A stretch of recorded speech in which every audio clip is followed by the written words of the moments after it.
What's up, guys? Welcome to Zach. I'm your host, Daily Dose of Reddit, and today's parent is r/entitled subreddit.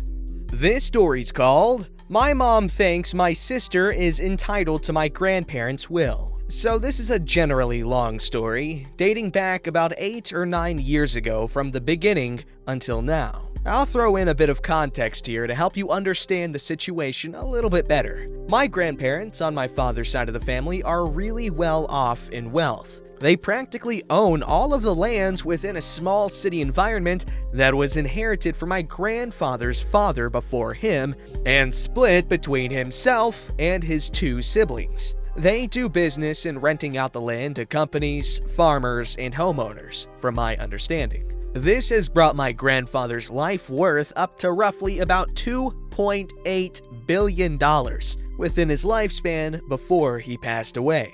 My grandparents encourage a lifestyle where we need to make our own way within the world, but they are willing to help out with certain expenses such as school funds, rent, homeownership, and sometimes even smaller things like vet bills, shopping, etc. Now we can get on to the story. So about roughly 9 years ago, my sister had graduated from high school and had earned a 2-year scholarship to her dream college. But she couldn't afford much more than that and wouldn't be able to buy everything she needed for those 2 years. Our grandparents had graciously decided to help her out with the funding. They paid for her dorm room, her transportation fees, her books, her food tickets, and everything else she would need for the 4 years or so that she attended, even granting her extra money for anything else she might want to do on the sideline or anything she might need for school. This included monthly paychecks for gas and extra food. So my mom gave her our old car, my grandparents paid for everything else she'd need, and she was off for her college experience. Throughout her 4 or so years of college, my sister changed her major 3 times, failed to graduate because of constantly changing her classes, and spent a good majority of her money on partying and hauling her friends around, taking everyone out to expensive restaurants and eating out often. There was a time during her years attending college where my grandparents had overpaid. They forgot they had paid for the year's dorms and classes already and sent in a double payment, where the school decided to refund their money, but sent it to my sister instead of back to them. She never bothered to ask about where it came from or who it belonged to. She just decided to waste the extra $12,000 that she got back on partying and eating out more often than she had before. Because more money, right? This greatly upset our grandparents because she had stolen their money without even bothering to ask them about it to begin with, as she was supposed to return it to them. This was the first mistake she had made with them. By the end of her last year, she was supposed to graduate. Still had a ceremony, but didn't graduate any specific class or job choice. Everyone decided to join together to help her celebrate her time and effort in school. We're talking around maybe 20 people who flew in from all across the country to join her. This included great aunts, great uncles, cousins, our aunt, our dad and stepmom, stepmom's grand crotch goblins, and finally, our grandparents themselves. It's likely, although not specifically known of, that our grandparents had paid for everyone else's travel expenses, including plane tickets, hotel rooms, and more. Our grandpa was in very poor health at that time already. He never traveled because it was hard on him. Strapped to an oxygen tank and wheelchair-bound at the time, for them, it had been roughly a 9-hour drive to her college, which was located high up in the mountains, which only made it harder for our granddad to be there. So everyone had gathered from far and wide to help celebrate her achievements and congratulate her personally. But my sister was in a pissy mood from the very beginning and conveniently decided to have a mental breakdown, which was basically her just throwing a tantrum, and she basically, in short words, decided to just say screw it. She blew everyone else off and avoided them like the plague. She talked to our dad and our stepmom, and that was it. She refused to talk to our grandparents and ignored everyone else who had shown up before leaving the campus. I spent time with our grandparents and our other relatives in her stead. because holy hell, that was rude. Even I hate her for that. And then I left with our mom to help her finish packing up her dorm room so she could move back down to the city. Which, by the way, she didn't help us. She just sat there, huffing and being pissy the entire time we hauled everything out to her car. So we finished and got a phone call from our grandma, Nani, who said that we all needed to meet up with them in XX place because they had all gathered together at the hotel they were staying at to throw her a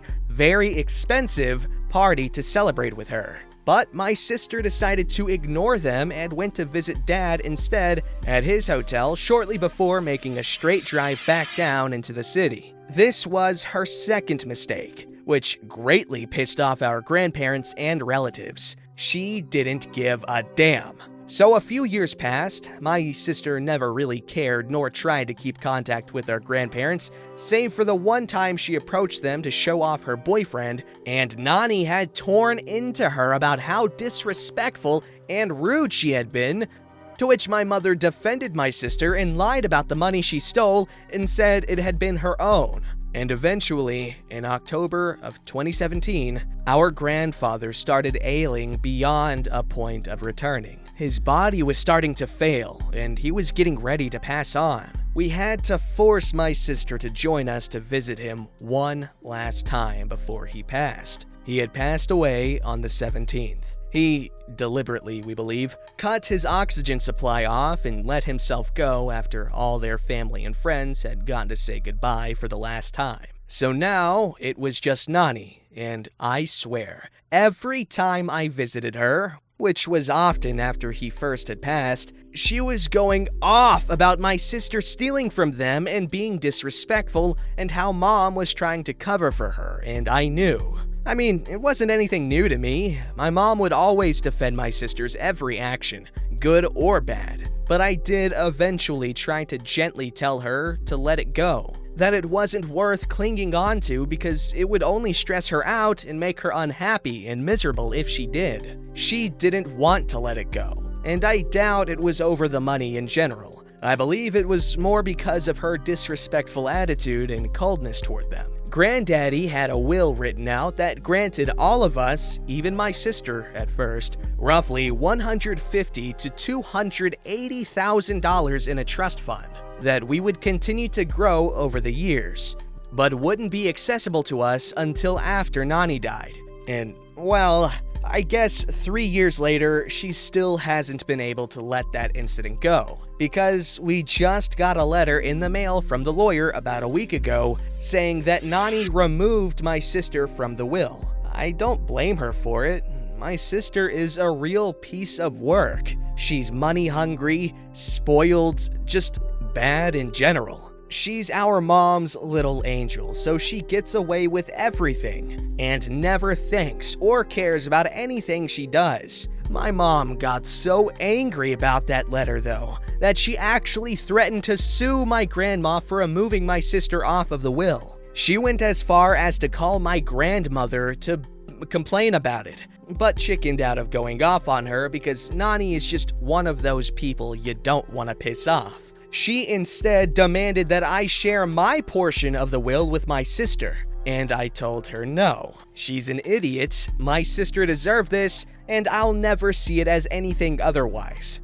She only ever visited for money. She never bothered to speak to them otherwise either. Whether they accepted her warmly or not didn't matter. She was extremely rude and never felt any remorse for her actions towards them or anyone else in the family. I don't blame her for removing my sister. As of now, it's her money and her right to remove my sister if she feels necessary to do so. My mom is an idiot for wanting to take her into court over it. My mom has never seen a problem with how disrespectful and rude my sister had been and continues to be. And that's exactly why she was removed. My grandma says Granddaddy did it before he passed. Whether that's true or not, I doubt it honestly, but in any case, I don't blame her. My sister is like our parents, greedy, money-hungry, and selfish people. Edit. I'll be turning off notifications and stop responding to responses because it's absolutely wrecking my phone's battery. Ha! I just wanted to clear a few things up here first, as I've seen them often in responses. I'm not going to try to voice that. My mom is not at all considered a part of the family. She has no part in the will, so she can't give my sister crap. No, I don't live a lavish lifestyle just because my grandparents are wealthy. They still believe in hard work, and my grandma doesn't throw money around just for anything. She'll help pay for schooling, sometimes small things like rent if we get an apartment, but aside from this, we have to work for everything we own. This money is in a trust fund that nobody can access until she dies, and even then, it's linked, meaning it affects all of our accounts if someone withdraws, to encourage us to continue working and making our own way in life. We can withdraw money, but we have to pay it back, like a loan, and it diminishes the amount that we'll continue to pay back into our account as the years go on. This was done purposely because they didn't want us to be freeloaders who never worked a day in our lives. It was an encouragement to live for ourselves and make our own way in the world. Yes, I will talk to my grandma about the $1 thing. I'm sure she knows what she's doing already. She's a smart woman. Yeah, OP's sister really needs to get away from her family and just try to live on her own and spend a lot of time on introspection, because honestly, in her case, you can't honestly blame her too much, because your first instinct is to call out that sort of behavior, but honestly, she probably literally does not know better. I know this because I've acted similarly without even realizing it, because if you're never called out on this stuff, who's gonna tell you that it's wrong? It's reasons like this why you really gotta sit down and analyze how you treat people and just your behavior in general, because you'll find out a lot about yourself, and it allows you to become the sort of person you want to be. Getting mad at someone like that really isn't helping anything, because it's just gonna further enforce it, because their first instinct is to defend themselves. It's a really bad cycle, you get it. This one's called, "A mother made my school bus driver cry and murdered her spirit over special presents." My mom just reminded me of this. I don't remember every detail because I was like 5 or 6 when this went down, but I do remember how bummed kids were after. Okay, so when I was like 5 or 6, 1997, I rode the bus to and from school. Our bus driver was an older lady named Marge. I only remember her name because of Pee-wee's Big Adventure. And she was a super nice lady. She didn't have kids, so I think she thought of kids on her route as her makeshift grandkids. She got to know most of the kids on that road routinely, and would give gifts on birthdays and special presents to some kids, not all, on Christmas or Hanukkah. Now, we all knew about the special presents. The older kids had told the younger kids, and it seemed like a general rule that some kids got small wrapped gifts, like the size of an iPhone box, nothing big, and the rest of us got candy canes. I don't remember exactly what year this event happened. I think it was maybe in the 1st grade, because I was very aware of the special gifts, and I know I had gotten a Barbie doll from her on my birthday, which landed just before school let out for summer break. Anyway, this happened just before Christmas break. Marge had already given special presents to the kids she always gave them to. It was after school. We were being dropped off at the bus stop. It was raining really hard, and I was already in a grumpy mood because the wind blew my umbrella inside out. Marge pulled up at the sidewalk, reminded us to put on our jackets and hoods, which causes her to take a few seconds to open the door. That's when this crazy, entitled mother starts rapping her knuckles on the door, like really hard. Marge pulled that lever that opens the door, and even before it could open all the way, this entitled mother shoves the door open and stomps in and, according to my mom, shouts, "Why do you give presents to 4 kids and not my kids?" I honestly don't remember what this woman had said. I remember her yelling, and all of us are silent and watching. My mom hears Marge say, "Excuse me?" This entitled mother begins on a tirade of calling Marge a predator and accusing her of nepotism, which made her look extremely uncomfortable. As my mom said, she looked like she was shocked in an odd way. The entitled mother then says, "Are you touching these kids? Is that it? You're a monster! She's a goddamn monster!" that's when someone's father gets in and yanks that crazy woman off. I remember seeing her vanish like a magic trick, and then looking at Marge, who was crying. My sweet old bus driver was openly weeping and sobbing. It was sad and uncomfortable because at my age, I didn't know what to do, and I barely talked, so I didn't know what to say or if I should say anything to Marge. Marge allowed us to get off. I kept my head down as I passed her, feeling this achy feeling in my chest. Outside, the entitled mother was yelling that it wasn't fair that only 4 families' riders that Marge knew, almost personally, got gifts for Christmas, and her 2 kids only got a stupid freaking candy cane. I do remember that part. I remember thinking, lady, we all got candy canes, so what? My mom walked me home, and just as we turned the corner, a cop car came up the street. His lights weren't on, he just kinda crept by, if that makes sense. My mom had shaken her head and said, "Can you believe that crazy woman? Is she sick in the head?" The next week, last week of school, we had a sub-driver. We had him until February. March returned, and she seemed to have lost her chipperness. Like she didn't come off as open and sweet like before. She stopped giving gifts altogether, and she didn't get involved or ask us about our home lives or our families anymore either. She was my bus driver until I moved, 3 years later. I wonder if she's still alive. That entitled mom didn't show up after that one time. I don't think I ever met her kids or knew who they were even. But yeah, that crazy woman kinda murdered my bus driver's spirit. Sorry it was so long. Edit. Okay, so me and my mom figured out this happened when I was 6, 1998, and in 1st grade. This edit may seem irrelevant, but I was really trying to remember how old I was and what was going on in my life. Last time I saw Marge was in 2001. I hope she's still alive somewhere out there and is still as nice as I remember her being. Bus drivers have the potential to be some really cool people. I remember back when I lived in Colorado, I had a bus driver. Her name was Miss Nancy. She was so sweet. Like, anytime I'd see her anywhere, I'd always run up to her and give her a hug because she was like my school grandma, kinda. She was so sweet, so nice. And just so you know, the school is really small, so the buses dropped off each kid individually at their houses. So every year, just before Christmas, she would ask us to, pose for a picture outside the bus so she could take a picture from her seat. And then on the last day until break, she gives us all custom handmade Christmas ornaments with our pictures on them. And it's always so nice, and she was so sweet. So for that Karen to just come up out of nowhere and freaking just kill her spirit like they said, that's just horrible, man. How many kids lost a much needed friend there? Alright, last up is called Entitled Mother During a Cyclone.